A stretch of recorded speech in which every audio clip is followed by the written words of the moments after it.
I'm Dr. Sumalatha, Consultant Physical Medicine and Rehabilitation at Aster Hospital, Bangalore. Hello all, I'm Dr. Palak Dengla, Head of Physiotherapy at Aster RV Hospital, Bangalore. Today we are here to discuss a bit about stroke. What is stroke and what is the role of medical and rehabilitation in the disease called stroke. So doctor, in your experience, what is stroke and is it the end of life if a patient is affected with stroke? Stroke, in a layman term, like something strikes someone, so causes some major weakness or minor weakness, depends on the area. In medical term, it is actually cerebrovascular accident. So it is a broad term, cerebrum and vascular. So it can affect the brain or the vessels. So it can affect the multiple parts of the brain.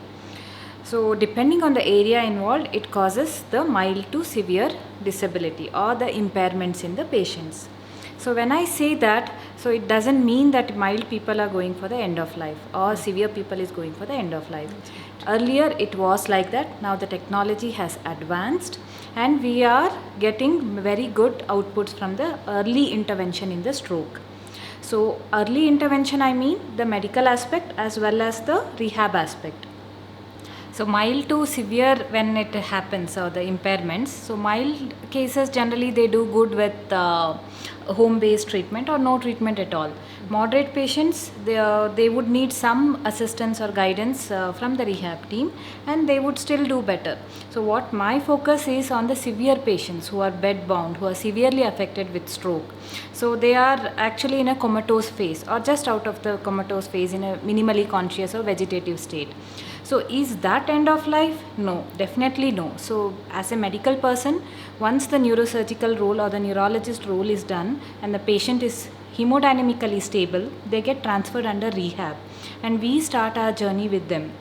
So initially we assess what is the alertness, how are they awake or not, and there are few medicines which helps us to make them more alert and to reverse the day and night cycle.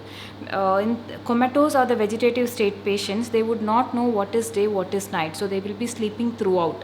So through medical interventions, they would come out of this phase, and once they are out of this phase, they are able to more be awake or alert. They will respond more to the early interventions or the rehab. These people can also go into early complications as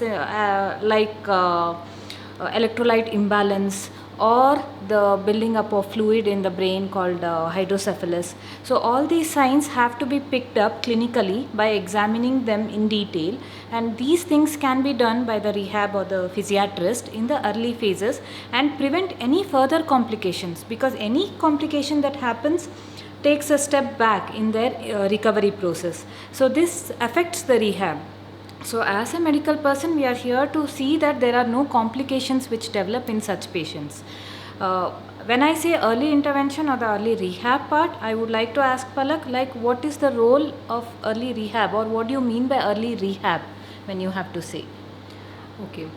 Doctor, what we generally do is when the patient has got a stroke and when he is admitted in the ICU, from there itself, if the patient is undergoing early rehab, in the sense early physiotherapy or early speech therapy is being taken over for the patient, the studies show that the outcome is better.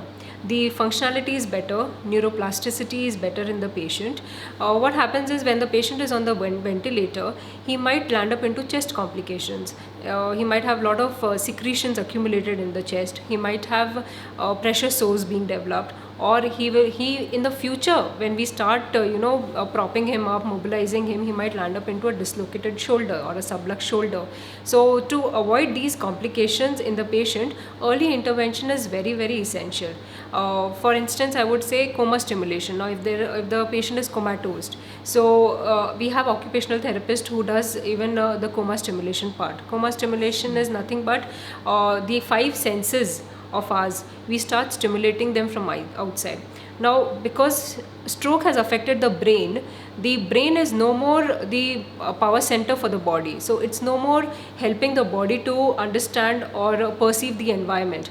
What we do is we start stimulating the sensory organs so that we stimulate the senses and indirect pathways is what we start creating, and from outside or periphery we start commanding the brain, and that is what is neuroplasticity is, developing new pathways to the brain. So that is the role of early intervention when it comes to occupational therapy, coma stimulation. Considering physiotherapy is mobilizing the patient in the bed also. So we give a lot of passive movements to the patient, position him well such that there is no aspiration or there is no accumulation of secretions or collapse of the lung. Proper ventilation is happening because he is not conscious and he is not up and moving. So to avoid any complications of immobility in the body, muscle wasting is a major complication. If the muscles are wasted in the person, then later on movement becomes a challenge.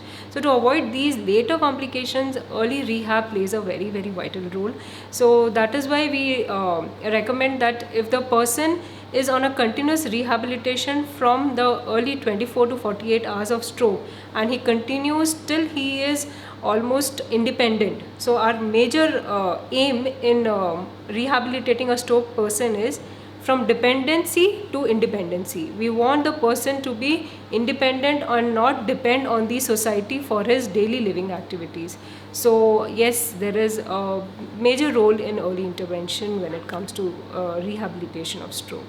You have told the right word, the neuroplasticity. So the neuroplasticity is what happens. That is, nerves are they are pliable enough, or they have the capacity to rebuild or reconnect or rewire. So that is Very what true. is called neuroplasticity. So does neuroplasticity happen to all patients? Yes, irrespective of whether treatment is given or not given, the brain cells rewire. We are here to guide the rewiring cells to how they have to connect to each other, so that a proper engram or the program is formed in the brain, a proper image is formed in the brain, and patients follows that towards the better recovery. That is what we intend to do with all these techniques. So the swallow therapist who is there, so initially the patient will be on Ryle's tube, on tracheostomy in few of them. The swallow therapist mainly would help us to initiate those swallowing efforts, which also would be affected in such patients. So in that case, they would prevent aspiration risk from happening. Otherwise, there is a common tendency that when the patient is taken home, patient caretakers, or without having the medical knowledge, they try to feed or give fluids, and that gets aspirated. So and patient again ends up in ICU. So here we are looking at preventing all those things.